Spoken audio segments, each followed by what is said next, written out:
कोई स्टेट जो 2025 में भारत की राजनीति को पूरी तरह से हिला सकता है तो वो है बिहार।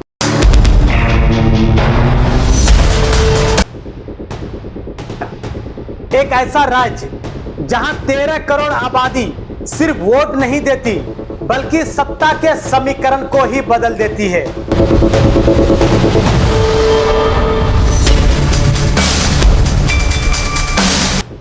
दो 2025 में होने वाला बिहार विधानसभा चुनाव में सिर्फ एक राज्य का चुनाव नहीं है, यह भारत के अगले प्रधानमंत्री का रास्ता भी तय करता है, क्योंकि बिहार में जो जीतेगा उसकी गूंज बंगाल से लेकर गुजरात तक सुनाई देगा। नमस्कार, मैं हूं नूरानी मैमून और आप देख रहे हैं आयान फास्ट न्यूज।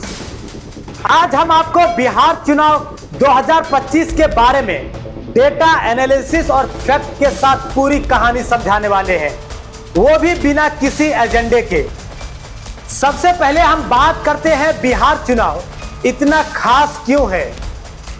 बिहार विधानसभा चुनाव इसी साल 2025 में अक्टूबर नवंबर महीने में होने वाले हैं, लेकिन यह कोई सामान्य चुनाव नहीं होगा, बल्कि पहली बार जातिगत सर्वे के बाद चुनाव किया जाएगा।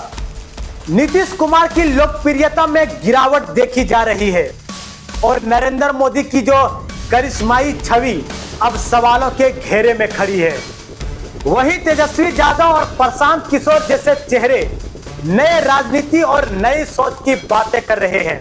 तो यह सिर्फ सत्ता बदलने का मौका नहीं है, बल्कि राजनीति की दिशा तय करने वाला भी सामने देखा जा रहा है। अब व्यक्तिगत सर्वे को सामने रखकर देखते हैं कि 36% अति पिछड़ा वर्ग, 27% ओबीसी, 19% दलित और 2% आदिवासी, यानी कुल मिलाकर 84% गैर स्वर्ण आबादी है और यही सबसे बड़ा वोट बैंक है।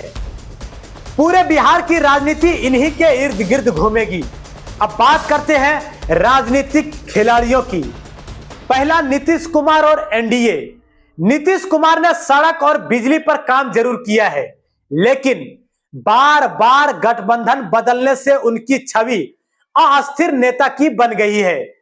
हाल ही में हुए एक सर्वे के मुताबिक उनकी लोकप्रियता 60% से गिरकर 17% तक आ गई है।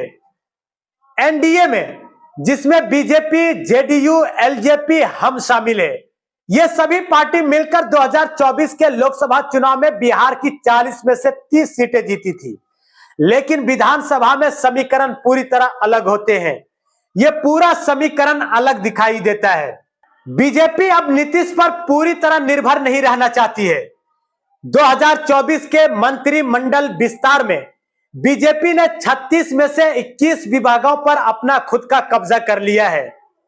बात करते हैं दूसरे की, महागठबंधन। आरजेडी, कांग्रेस, लेफ्ट और वीआईपी शामिल है। तेजस्वी यादव अब सिर्फ मुस्लिम यादव के समीकरण पर नहीं चल रहे हैं, बल्कि वो आगे देखा जाए तो उन्होंने माई बाप यानी मुस्लिम, यादव, बहुजन, अगाड़ा, पुअर और महिलाओं को जोड़ने की रणनीति अपनाई है, जो इसका मेन फैक्टर माना जा रहा है।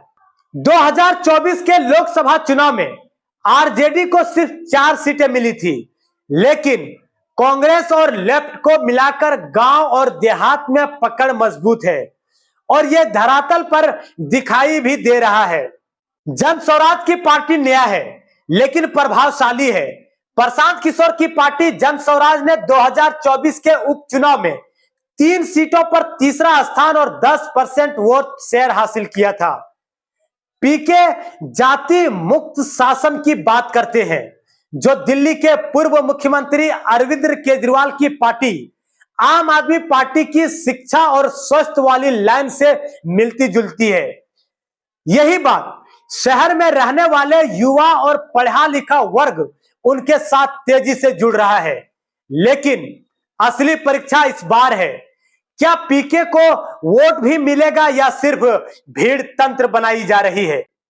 डिजिटल युद्ध और प्रचार रणनीति में बीजेपी की डिजिटल मशीनरी बेहद मजबूत है।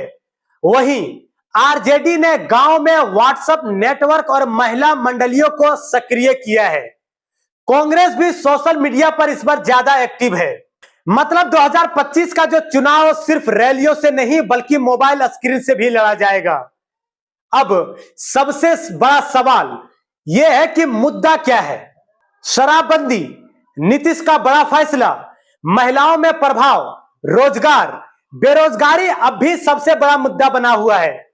महिलाओं की भागीदारी की बात करें तो आरजेडी महिलाओं को आर्थिक सहायता देने का वादा कर रही है। वहीं अगर ध्रुवीकरण देखा जाए तो बीजेपी सांप्रदायिक ध्रुवीकरण के जरिए अपने कोर वोट बैंक को मजबूत कर रही है। अब देखना यह है कि अगर एनडीए जीतती है तो नीतीश कुमार और बीजेपी दोनों 2029 तक एक साथ बने रहेंगे। अगर महागठबंधन जीतता है तो बीजेपी के लिए गुजरात और बंगाल का चुनाव भी मुश्किल हो सकता है। और अगर जन स्वराज ने अच्छा प्रदर्शन किया तो बिहार में तीसरी शक्ति की शुरुआत भी हो सकती है। तो दोस्तों, अब सवाल आपसे है, बिहार की जाति के समीकरण से बाहर निकलने को तैयार है या फिर से वही पुराने समीकरण हावी रहेंगे? नीचे कमेंट करके हमें अपनी राय जरूर दें। हमारे चैनल को सब्सक्राइब करें और शेयर करें, लाइक करें और हमें इजाजत दीजिए। बने रहें आयान फास्ट न्यूज के साथ। मैं हूं नूरानी मैमून।